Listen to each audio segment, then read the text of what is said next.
Hi folks, I hope you're all doing well, and if you're following along with this series of videos, I left you gluing up the sides of this shelving, cabinet, cupboard, whatever you wish to call it. So a lot's happened since then, and it's all edited and ready to go, so righto, let's get into it.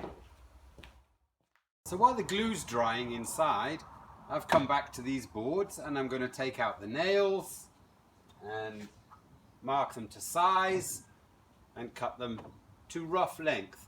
And then I'm going to try maybe a little sanding, maybe playing them. I don't know yet. I'll see. First of all, I'll clean out the nails, like I said. So I'm going to get on and do that.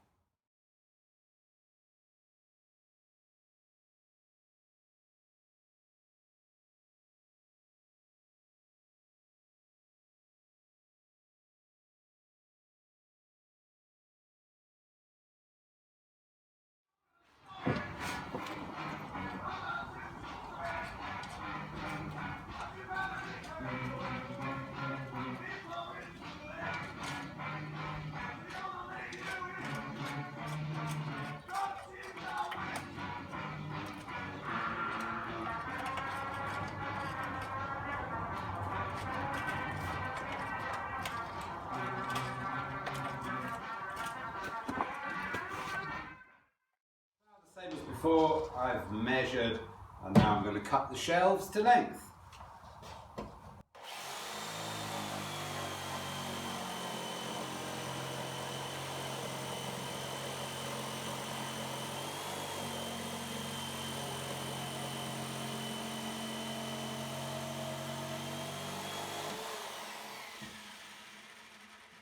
Perhaps clarify that.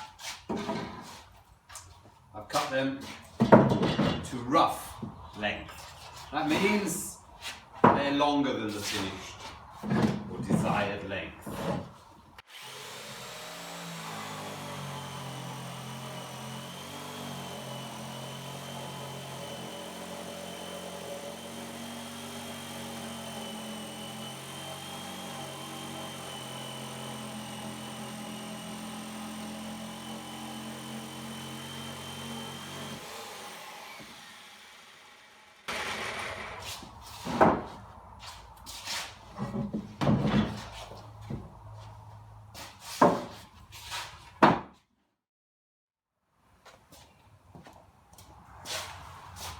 So these aren't really flat enough for shelves.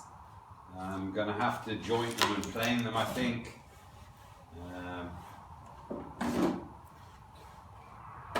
Go and set up the jointer. My machine's a combination machine, it's a jointer planer. So I'll take you over there and show you what we're going to do next. So this is my jointer planer machine. At the moment it's in the position for planing. Thickness planing. So I don't want a thickness plane. First of all, I want to joint the wood, make it straight and flat, and then I'll thickness plane it. So I need to change the setup here. So that's what I'm going to do now. Take off this guard. So this is a feeder. This is the cutter head. Here you've got the knife. And then there's another roller here for the outfeed. So one pulls it in, the cutter head takes off material, and the outfeed takes it out. This table is parallel with the cutter head. So as long as the wood's flat and straight on the bottom, it goes through and it will make equal thickness of the whole board. So, but we don't want to do that now. Now we want to joint and make it straight. So I'm going to set it up as a jointer now. First of all, I need to close up this week.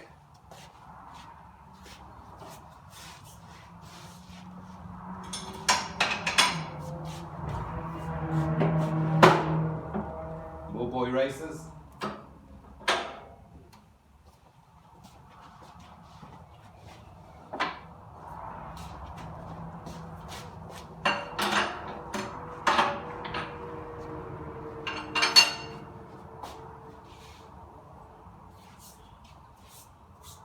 Need to make sure these surfaces are clean. This is where the tables sit, and if the tables aren't sitting straight, you'll never be able to join straight.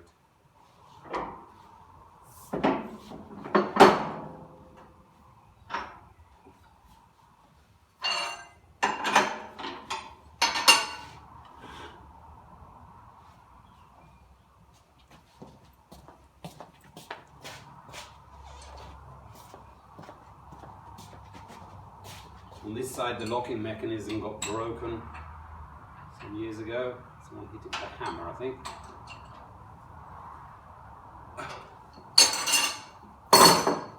Now I should just check the fence for 90 degrees.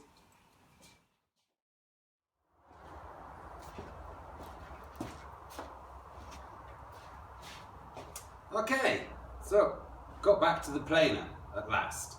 Now before using a jointer, this is the jointer now, the table's set up like this. Before using the jointer, you should just check that your fence is 90 degrees. And maybe just have a look, what's your depth of cut here? Now, this table should be lower than the knife. So if I have a look like this, how much lower am I than the knife? Very little. So it's taking off about 1/2 mil. I can take off a bit more of that quite happily. There we are. Okay, so I can adjust, oops a daisy. So I can adjust the table here, give this a turn, and just take off a little bit more material. And make sure you use your guard if you've got guards. Here I need to leave about the width of my board, like this. Now this board's got a bit of twist, you see. Maybe this way up it'll sit a bit nicer. It's also got twist, but it's cupped a bit like this, like I talked about in the sword. It's got a cup, so I'm going to put the cup down. Now this corner's up in the air, and this one's touching the table. So I should be pushing down on this corner. Don't push this corner down. You'll never get the piece straight. You'll end up with a very thin, like triangular profile. It'll be very thin on one corner and wide on the other corner. Don't push this corner down. Push the one that's touching the table and the one diagonal to it. Okay? Okay. So I'm going to turn on the machine. It's going to make some noise, so I'm not going to be able to talk. And I'm going to join these boards. Okay.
so that's the shelves planed, that's jointed.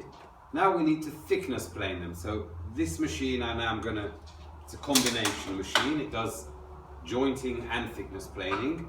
So now I'm going to open up these two tables to the sides, and we can put the wood underneath the cutter head with the flat side that's already been jointed on the table underneath, and then the cutter head will be above and make them all an equal thickness. So that's what I'm going to do now.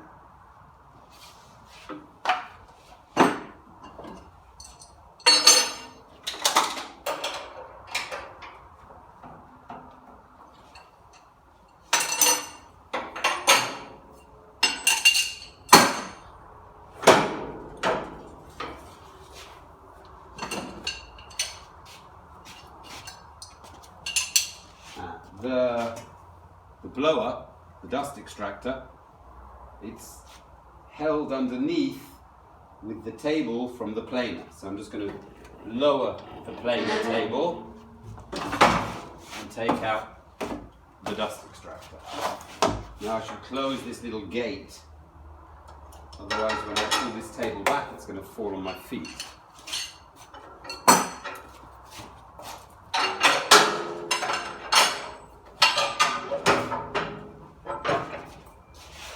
My back to you. So now that opens out the way like that. And this one opens out of the way like this. And now I need to put a guard on the top of here, which is a piece of huge cast iron. And that goes on top. And now the work is fed underneath the cutter on this table here. And this table I can adjust its height like this. Here I've got some rough idea of measurements.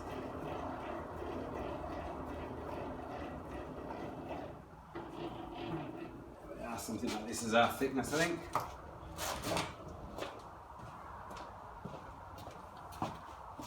Is the story of my life. Where's my tape measure? Where's my tape measure? Where's my pencil? Yeah, I've got about 3 centimeters here. These ones I took off a bit less. 3.3. Okay. Okay, so now I'm just going to connect the dust extractor.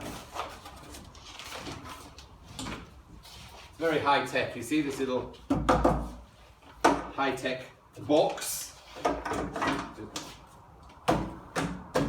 inserted into the dust extractor hood. The first time I went to put the boards through the machine, they were sticking. They weren't going through fluidly. They were sticking on their way. So when this happens, I use a bit of candle wax.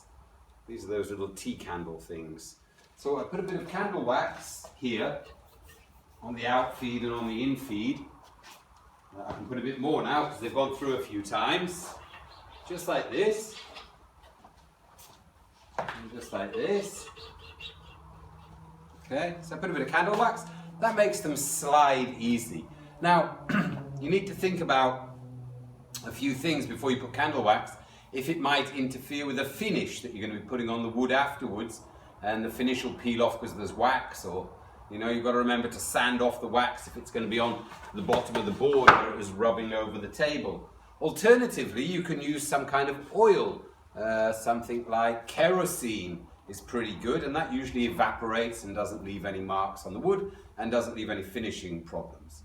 So that's what I'm using. Some people use what's it called? Silicone spray, but this is really a problem with finishes. You can't see it on the wood, and finish doesn't stick to it and it might peel off. So just bear in mind, whatever you use to lubricate your machinery, it might come off on the wood and it might cause problems with finishing.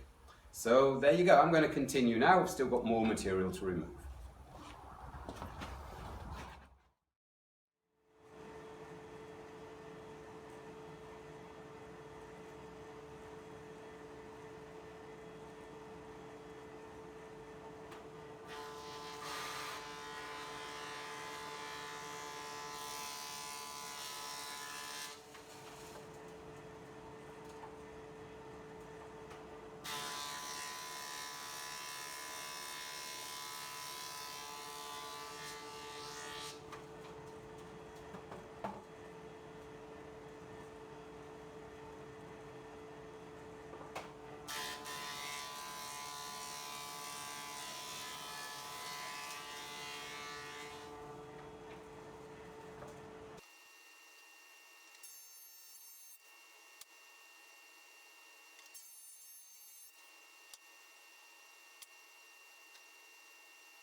So that's the boards for the shelves, jointed and planed.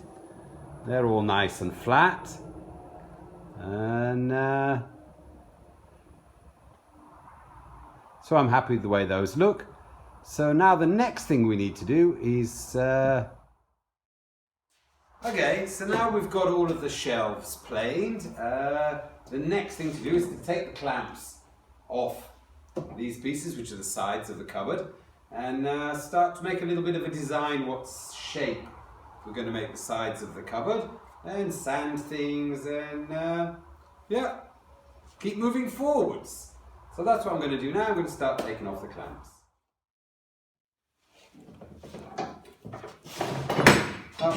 Always take off the large clamps that are applying pressure in this direction first. If you take these guys off first, the pressure from the big clamps could buckle your boards again, and if there was a lot of pressure there, it might open the joint if the glue wasn't properly dry. So take off the bigger clamps first, applying this pressure, and then afterwards take off the cores.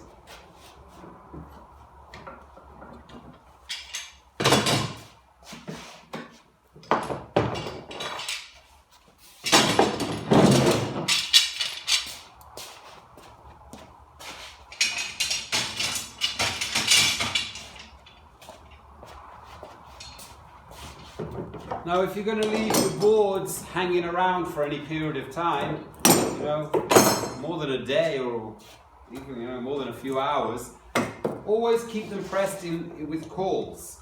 Because even if it's old wood like this, it can move, and all of a sudden you can be surprised to find like a narrow panel like this that's already walked. It's not going to move much, but let's say you've got a wider panel. It can all move and cup, and then you're going to have a real difficult time working with it if it's all bowed like this. So pay attention to that.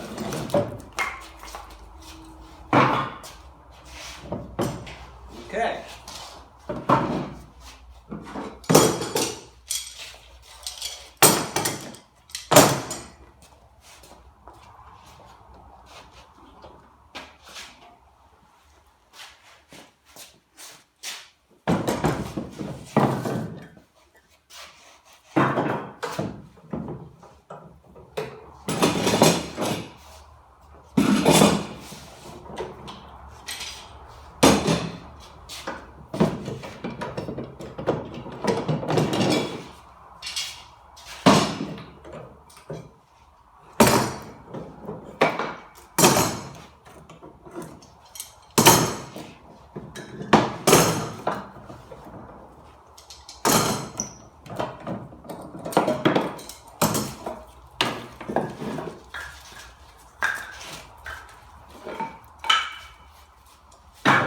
My son just came and went. He reassembled his skateboard and took it away, very happy, with a nice smooth varnished deck. So there we are. Alright, so now we've got both of these guys.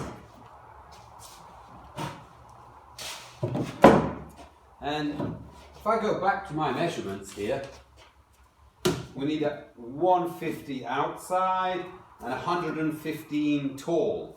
So it's probably about time that I cut these guys to length. Now they should be parallel. So now I'm going to cut them to length and then decide what sort of shape I want to make here, so it'll have a slightly wider base at the bottom. And the shelf is, I think it was 18 what I had over there. So the shelf's going to sit here. Oh, and I've got a request to put in a back as well. So I'm going to have to leave a small gap for the back, and also I'm going to have to source some material and see what I'm going to use for the back.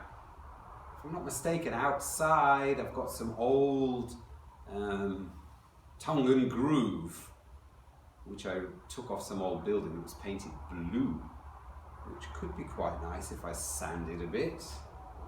Anyway, I will look for the material and show you what I find a little bit later. So now I think I'm going to go and cross-cut these guys to length. So yeah, of course, I'm going to have to change the saw again.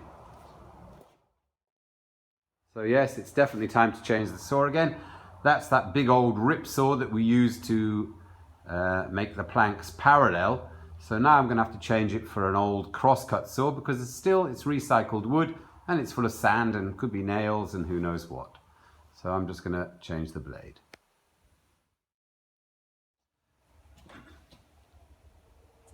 Okay, so we made some progress. We're getting there slowly. Filming it, editing it, and doing the project all together is taking a lot of time. But I'm enjoying the process. I hope you're enjoying the process. And for those of you that get to the end of the video, good on you guys. Thanks ever so much. Really appreciate your support. And really nice hanging out with you in the comments afterwards. All right, all the best. See you in the next one. Bye.